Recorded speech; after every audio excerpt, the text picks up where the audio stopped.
الأهلي والزمالك في ديربي القاهرة، ديربي الساحرة المستديرة، كلاسيكو العرب، وأيضا المباراة المنتظرة بشدة. الزمالك من أجل فرض الهيمنة وتأكيد السيطرة المحلية والقارية، وأيضا الأهلي من أجل استعادة المسار الصحيح، من أجل حلم الوصول إلى يعني لقب الدوري المستحيل. ده بالنسبة لنا لقب مستحيل، لكن هذه تكون خطوة استباقية ممتازة إذا تم تحقيق الفوز على الزمالك. ماتش قوي، ماتش منتظر، كلا الفريقين يدخل بطموحات مختلفة، وأيضا كلا اللاعبين يريد أن يقدم نفسه ويثبت نفسه أنه يستحق هذه المكانة ويستحق هذا المكان ويستحق أن يرتدي هذا التيشيرت. خوان بزيرة من أجل الصقر ليه هتافات أو يعني مهاجمات جماهير الأهلي ليه، وأيضا لاعبين الأهلي من أجل تحقيق الذات. كل لاعب بيبحث عن نفسه، وكل لاعب بيتمنى ان هو يلاقي نفسه.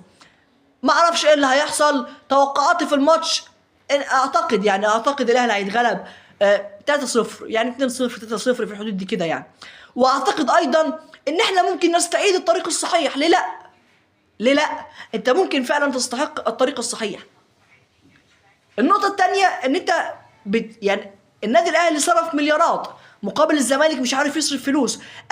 اي دخل بيدخل الزمالك بيروح على حسابات اللعيبه مباشره. اللعيبه لها فلوس، ايقاف قيد كتير، 13 ايقاف قيد. الزمالك 13 ايقاف قيد، عنده ملايين الدولارات ديون، عنده ارض بتتسحب منه، عنده لعيبه بتمشي، عنده لعيبه بتهدد برفع قضايا. اذا هكذا هو حال نادي الزمالك، ويقدم معجزه كرويه. الزمالك بيقدم معجزه كرويه حرفيا، لانه مش يعني ما فيش فريق في العالم يستحمل اللي بيحصل في الزمالك. ده تشيلسي او مش عارف، في انديه كتير في اوروبا لما كان بيحصل لها كده كانت بتهبط درجه ثانيه.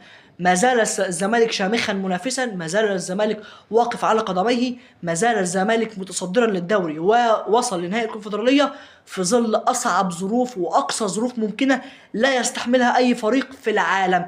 الاهلي لو مر بالظروف ديت اعتقد الاهلي كان هبط درجه ثانيه يعني، لان لعيبه الاهلي ما تتعودش على الكلام ده. في لعيبه بتضحي بفلوس، في لعيبه بتضحي بحاجات كتير جدا عشان خاطر الزمالك. الاهلي مفيش لعيب في الاهلي يقدر يعمل كده، لان اللعيبه اللي في الاهلي حاليا بتدور على الفلوس وعلى الفلل والشركات والعربيات والاعلانات والشو بس. انما حاجه تانية بخ.